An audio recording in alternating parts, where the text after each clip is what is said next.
Operation मुस्कान अंतर्गत हरवलेला 6 वर्षांचा चिमुकला पोलिसांच्या तत्परतेमुळे वडिलांच्या ताब्यात। पोलीस अधीक्षक यवतमाळ यांच्या मार्गदर्शनाखाली दिनांक 20 जानेवारी 2026 पासून जिल्ह्यात ऑपरेशन मुस्कान अंतर्गत हरवलेल्या महिला, पुरुष व लहान मुलांचा शोध घेण्यासाठी विशेष मोहीम सुरू आहे।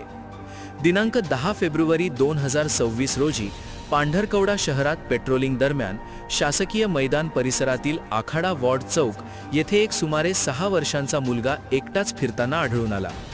पोलीस उपनिरीक्षक नितीन सुशीर, प्रमोद जुनूनकर, विलास जाधव व होमगार्ड रोशन सोमशेट्टीवार यांनी त्यास ताब्यात घेऊन सुरक्षितरित्या पोलीस स्टेशन पांढरकवडा येथे आणले।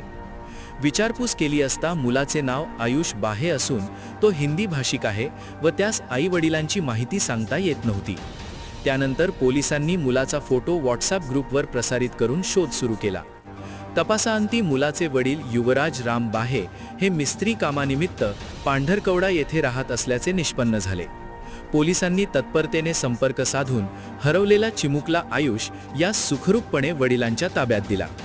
मुलगा सुरक्षित मिळाल्याने कुटुंबियांनी पोलिसांचे मनपूर्वक आभार मानले। ही कार्यवाही माननीय पोलीस अधीक्षक श्री कुमार चिंता, अपर पोलीस अधीक्षक श्री अशोक थोरात, सहाय्यक पोलीस अधीक्षक तथा उपविभागीय पोलीस अधिकारी श्री रॉबिन बन्सल यांच्या मार्गदर्शनाखाली व पोलीस निरीक्षक LD तावरे यांच्या सूचनेनुसार गुन्हे शोध पथकाने केली। ऑपरेशन मुस्कानमुळे पोलिसांची माणुसकी आणि तत्परता पुन्हा एकदा अधोरेखित झाली आहे। स्थानिक वार्ता, स्थानिकांचा आवाज स्थानिकांसाठी।